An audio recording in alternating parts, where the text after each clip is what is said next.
Social মিডিয়াৰ এইসমূহ কথা জানিলে আচৰিত হ'ব আপুনি। এতিয়াই জানি লওক এই কেইটা কথা।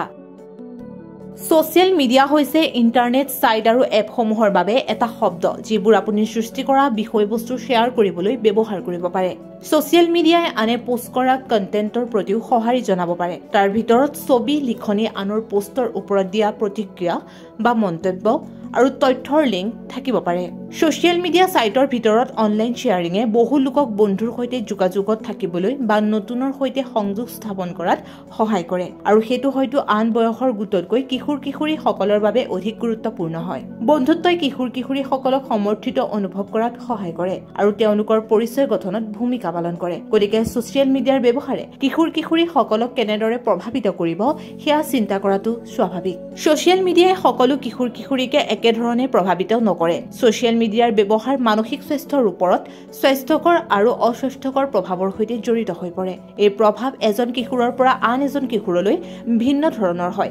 মানসিক স্বাস্থ্যৰ ওপৰত সোশ্যাল মিডিয়াৰ প্ৰভাৱ নিৰ্ভৰ কৰে। কিশোৰে অনলাইনত কি দেখে আৰু কি কৰে, অনলাইনত কটোৱা সময়ৰ পৰিমাণ, মানসিক কাৰক যেনে পৰিপক্কতাৰ স্তৰ আৰু পূৰ্বৰ যিকোনো মানসিক স্বাস্থ্যৰ অৱস্থা, সাংস্কৃতিক, সামাজিক আৰু অৰ্থনৈতিক কাৰককে ধৰি ব্যক্তিগত জীৱনৰ পৰিস্থিতিসমূহ সোশ্যাল মিডিয়াৰ ওপৰত নিৰ্ভৰ কৰা পৰিলক্ষিত হয়।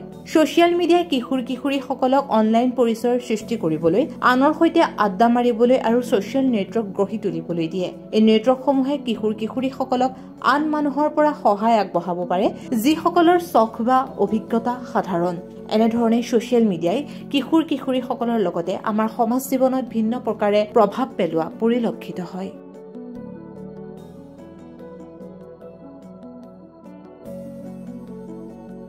News desk report, rising north east.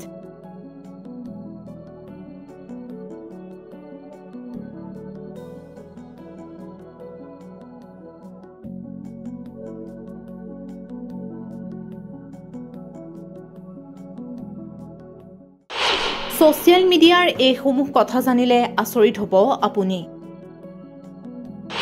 এতিয়াই জানি লওক এই কেইটা কথা। সোশ্যাল মিডিয়া হৈছে ইণ্টাৰনেট সাইট আৰু এপসমূহৰ বাবে এটা শব্দ যিবোৰ আপুনি সৃষ্টি কৰা বিষয়বস্তু শ্বেয়াৰ কৰিবলৈ ব্যৱহাৰ কৰিব পাৰে। সোশ্যাল মিডিয়াই আনে পোষ্ট কৰা কণ্টেণ্টৰ প্ৰতিও সঁহাৰি জনাব পাৰে। তাৰ ভিতৰত ছবি, লিখনি, আনৰ পোষ্টৰ ওপৰত দিয়া প্ৰতিক্ৰিয়া বা মন্তব্য আৰু তথ্যৰ লিংক থাকিব পাৰে।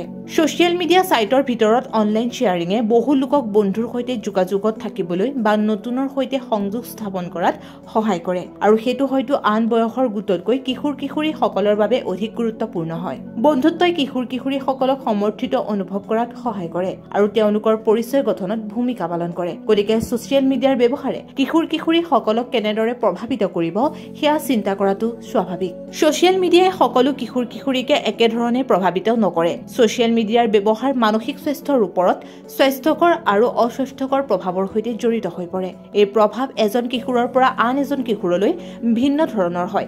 মানসিক স্বাস্থ্যৰ ওপৰত সোশ্যাল মিডিয়াৰ প্ৰভাৱ নিৰ্ভৰ কৰে। কিশোৰে অনলাইনত কি দেখে আৰু কি কৰে, অনলাইনত কটোৱা সময়ৰ পৰিমাণ, মানসিক কাৰক যেনে পৰিপক্কতাৰ স্তৰ আৰু পূৰ্বৰ যিকোনো মানসিক স্বাস্থ্যৰ অৱস্থা, সাংস্কৃতিক, সামাজিক আৰু অৰ্থনৈতিক কাৰককে ধৰি ব্যক্তিগত জীৱনৰ পৰিস্থিতিসমূহ সোশ্যাল মিডিয়াৰ ওপৰত নিৰ্ভৰ কৰা পৰিলক্ষিত হয়। সোশ্যাল মিডিয়াই কিশোৰ-কিশোৰীসকলক অনলাইন পৰিচয়ৰ সৃষ্টি কৰিবলৈ, আনৰ সৈতে আড্ডা মাৰিবলৈ আৰু সোশ্যাল নেটৱৰ্ক গঢ়ি তুলিবলৈ দিয়ে। এই নেটৱৰ্কসমূহে কিশোৰ-কিশোৰীসকলক আন মানুহৰ পৰা সহায় আগবঢ়াব পাৰে যিসকলৰ চখ বা অভিজ্ঞতা সাধাৰণ। এনেধৰণে সোশ্যাল মিডিয়াই কিশোৰ-কিশোৰীসকলৰ লগতে আমাৰ সমাজ জীৱনত ভিন্ন প্ৰকাৰে প্ৰভাৱ পেলোৱা পৰিলক্ষিত হয়।